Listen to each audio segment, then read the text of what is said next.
एक छोटे से शहर में एक पुरानी हवेली खड़ी थी जो बरसों से बहुत से राजों से भरी हुई थी।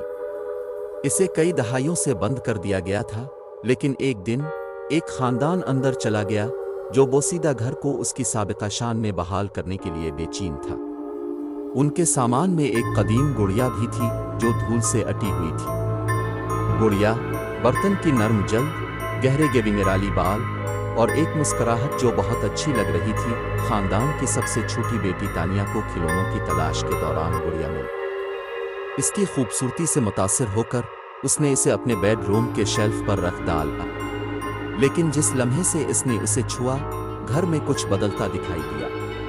हुआ भारी होती गई और अजीब व गरीब चीजें होने लगी। रात के वक्त तानिया को हॉल में कदमों की आहट सुनाई देती, पहले नर्म, फिर जोर से बढ़ता, जैसे कोई इंसान या कोई चीज अपने कमरे की तरफ चल रही हो। जब इसने लाइट ऑन की तो वहां कभी कोई नहीं था। गुड़िया की तरफ जब इसने देखा, इसकी मुस्कुराहट वसी होती, इसकी आंखें सियाह होती नजर आईं। एक रात तानिया ने जाग कर देखा कि गुड़िया अपने बिस्तर के दामन में बैठी है, इसके हाथ कंबल पर आराम कर रहे हैं।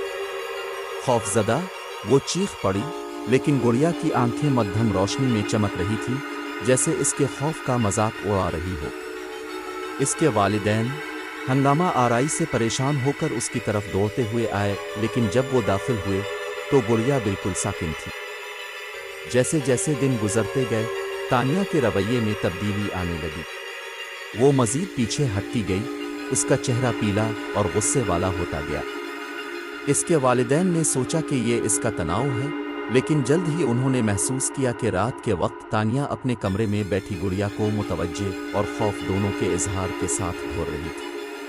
वो अब किसी से बात नहीं करती थी, सिर्फ अजीब और गरीब लहजे में गुड़िया से सरगोशी करती थी। एक शाम तानिया की माँ इसे देखने गई, लेकिन जब इसने दरवाज़ा खोला तो वो जिम गई। तानिया अब अपनी मेज़ पर नहीं बैठी थी, इसके बजाय वो गुड़िया के पास घुटने टेक रही थी, इसके हाथ इसके कंधों पर नरमी से रखे हुए थे। गुड़िया की मुस्कुराहट अब वसी, गैर फितरी थी और कमरा पहले से ज्यादा ठंडा था। इससे पहले कि इसकी मां पुकार पाती, गुड़िया की आंखें चमक उठीं और तानिया का जिस्म मुतजलजल होकर अपनी मां की तरफ इस नज़र से मुड़ गया जो इसकी अपनी नहीं थी। वो अब मेरी है, तानिया ने सरगोशी की। इसकी आवाज़ अब इसकी अपनी नहीं है, बल्कि इससे कहीं ज्यादा गहरी है। तानिया की माँ इसके पास भागी, लेकिन बहुत देर हो चुकी थी। एक ठंडी हंसी के साथ गुड़िया की आंखें फट गईं, जिससे नीचे एक अंधेरा घूमता हुआ खला जाहिर हुआ और तानिया को इसमें खींच लिया गया, नजरों से ओझल हो गया। इसकी माँ ने घंटों घर तलाश किया, लेकिन लड़की ऐसी गायब थी जैसे इसका कोई वजूद ही ना था। गुड़िया एक बार फिर शेल्फ पर पाई गई, बेचैनी से साकित बैठी थी, जैसे कभी हिली ही ना हो।